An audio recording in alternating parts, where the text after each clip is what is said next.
ভুয়ো ভোটার থাকবে না, বাংলাদেশ থেকে আসা হিন্দুরা শরণার্থী, অনুপ্রবেশকারী নয়, তারা থাকবে। বাংলাদেশি মুসলমান আর রোহিঙ্গারা পালাবে, তাড়াতাড়ি পালা, না হলে অসম, উত্তরপ্রদেশ, গুজরাটে যা হয়েছে এখানেই তাই হবে। হুঙ্কার শুভেন্দু অধিকারী।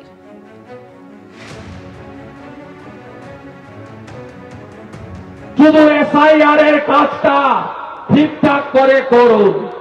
আমাদের সঙ্গে ওদের তফাৎ কত?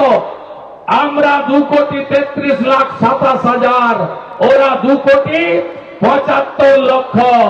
এসআইআর এ লিখে রাখুন, যতই আইপ্যাক ব্যাকপ্যাক করো না কেন, বাবার সঙ্গে মায়ের সঙ্গে, বাবাকে শ্বশুর, শ্বশুরকে বাবা, আর জামাইকে ছেলে, ছেলেকে জামাই বানাও না কেন, 1 কোটি নাম উড়ে যাবে যাবে যাবে যাবে যাবে।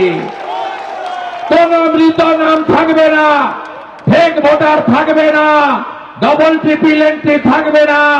বাংলাদেশ থেকে যে হিন্দু এসেছে তারা অনুপ্রবেশকারী নয়, তারা শরণার্থী, তারা থাকবে। বাংলাদেশের মুসলমান আর রোহিঙ্গারা পালাবে। কার্বলিক অ্যাসিড ঢেলেছে ইলেকশন কমিশন গড়তে, পিল পিল করে পালাচ্ছে।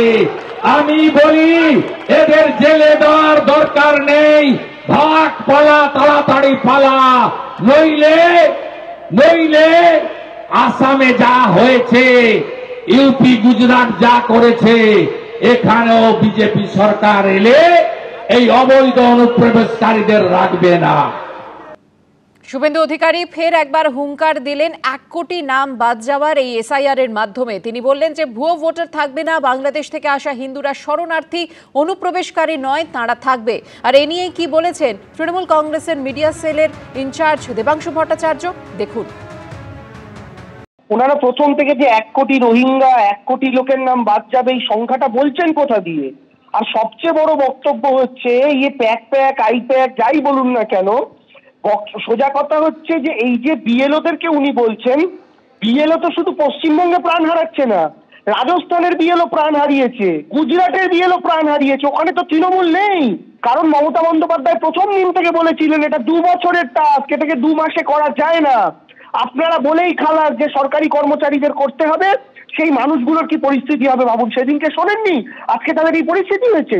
আর 2 নম্বর বক্তব্য হচ্ছে যে আমার কথা, বাংলাদেশ থেকে যদি কোনো অনুপ্রবেশকারী ঢুকে থাকে তাদেরকে আটকানোর দায়িত্ব ছিল আপনার মোটা ভাইয়ের। সারদা থেকে বাঁচতে যার হাঁটু জড়িয়ে ধরে, একদম মেটে সাপের মতো যার হাঁটু জড়িয়ে ধরেছিলেন বিজেপিতে যাওয়ার জন্য, তার দায়িত্ব ছিল, তিনি আটকাতে পারেননি। রিপোর্ট করার দায়িত্ব সেন্ট্রাল গভর্নমেন্টের ছিল, করতে পারেননি। তারা অবৈধভাবে এসছেন, অনুপ্রবেশ করেছেন, বিএসএফ আটকায়নি, দায় বিএসএফ এর, সেটা আলাদা। আর যদি কেউ পুরনো বাংলাদেশের বাসিন্দা হয়ে থাকেন, তো তার যদি সমস্ত নথিপত্র আইনি তিনি আজকের ভারতের নাগরিক হন, তাহলে বাংলাদেশি পাড়া বলার মানে কি? এবিপি আনন্দ, এগিয়ে থাকে, এগিয়ে রাখে।